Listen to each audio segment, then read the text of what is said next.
Hi everyone, in this video I will show you how to add custom domain on Framer.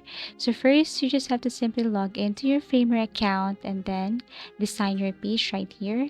Now once you're done designing your page, then basically you will see that there is a publish button right here. What you're going to do is you have to click that one and you will see that there is add a domain here.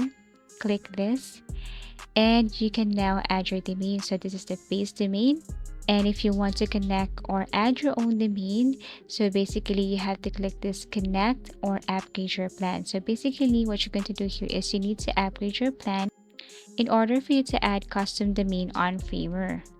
If you want to see the cost of the domain here, or if you want to upgrade your plan, so this is the cost, and as you can see, these are the features that you can unlock once you upgrade your plan here in Framer.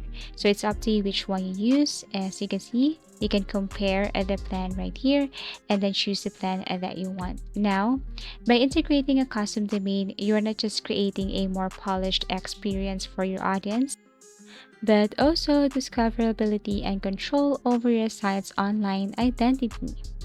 So adding a custom domain to your Framer website offers several key advantages: professional branding, improved SEO, full control of your online identity, and so on. Thank you for watching and see you again in our next video tutorials.